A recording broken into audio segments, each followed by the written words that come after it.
안녕하세요, 여러분. 자, 바로 본론으로 들어가 보죠. 오늘은 일본 도자기의 매혹적인 역사, 그 한가운데 타오르고 있는 아리타의 불꽃, 이삼평에 대한 이야기를 해설해 드릴 텐데요. 이게 그냥 단순한 옛날 공예 이야기가 아니거든요.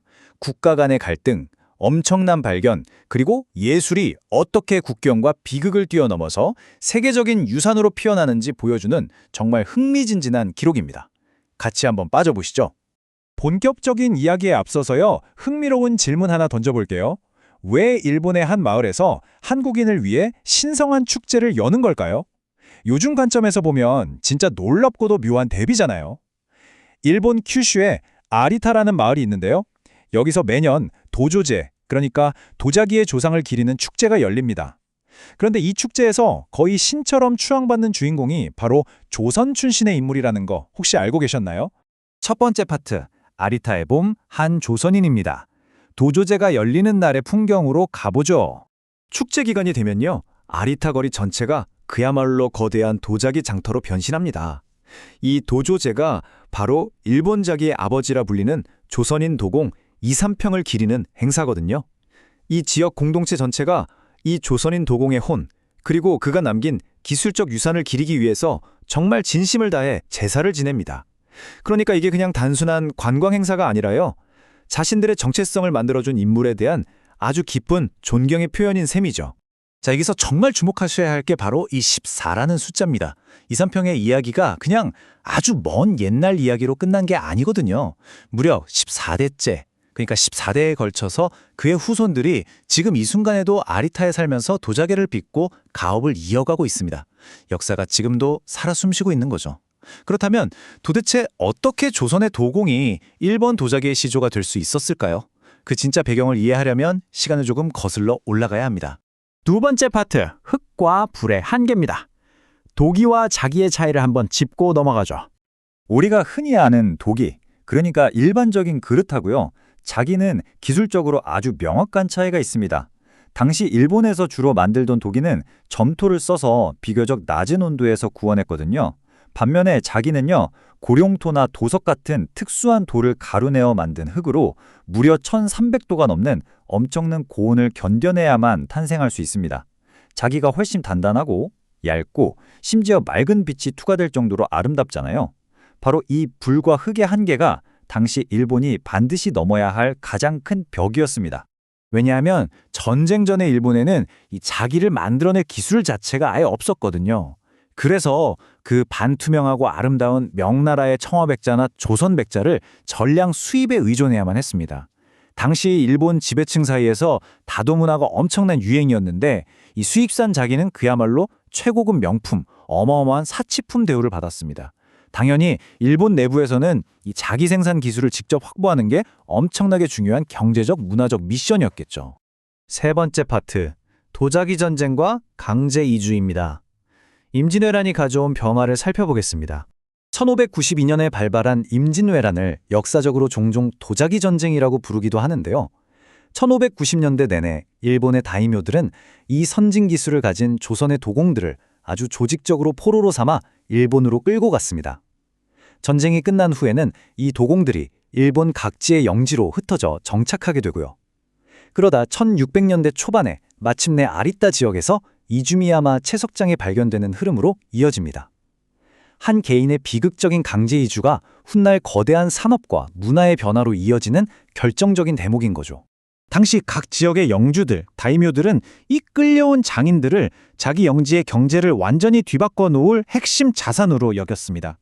그래서 시마지 가문의 사치마야키, 모리 가문의 하기야키, 호소카와 가문의 아가노야키, 그리고 나베시마 가문의 가라치야키까지 완전히 새로운 도자기 스타일이 일본 곳곳에서 탄생하게 됩니다.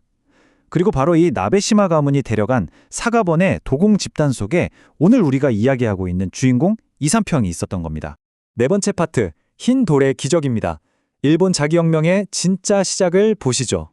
자, 여기서 이야기가 진짜 흥미로워집니다. 이지미야마라는 곳을 꼭 기억하셔야 하는데요. 아리타 인근에 있는 채석장입니다. 제가 아까 자기를 만들려면 1300도를 견디는 아주 특수한 원료가 필요하다고 말씀드렸잖아요. 조선에서 백자를 만들던 경험이 있던 이삼평이 규슈의 산들을 막 뒤지고 다니다가 바로 이 이지미야마에서 자기를 만들 수 있는 완벽한 재료, 백색 도석을 찾아낸 겁니다. 이 돌의 발견은 그야말로 유레카였죠. 드디어 일본 내부에서도 본격적인 자기 생산이 가능해지면서 일본 도자기 역사의 물줄기가 완전히 바뀌게 된 겁니다. 이렇게 탄생한 아리타 자기, 이른바 아리타야키는요. 처음에는 형태나 유역 같은 기술적인 면에서 조선 백자의 특징을 아주 강하게 띠고 있었습니다. 그런데 에도 시대를 거치면서 아주 다분히 일본적인 미학으로 진화하기 시작해요. 하얀 바탕 위에 화려한 채색을 입히고 장식성을 극대화한 거죠. 조선의 기술적 뿌리 위에 일본 특유의 미적 취향, 그리고 든든한 자본이 완벽하게 융합되면서 완전히 새롭고 매력적인 예술품으로 다시 태어난 겁니다. 이 융합의 결과는 정말 어마어마했습니다. 고이마리, 가키에몬, 나베시마 같은 화려한 양식들은 17세기 후반에 네덜란드 동인도 회사를 통해서 유럽 전역으로 쫙 수출되었거든요. 말 그대로 세계적인 럭셔리 아이템이 된 거죠.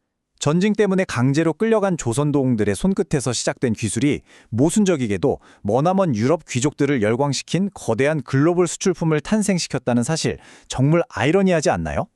5번째 파트, 두 나라의 엇갈린 기억입니다. 하나의 역사를 어떻게 다르게 기억하는지 살펴보겠습니다.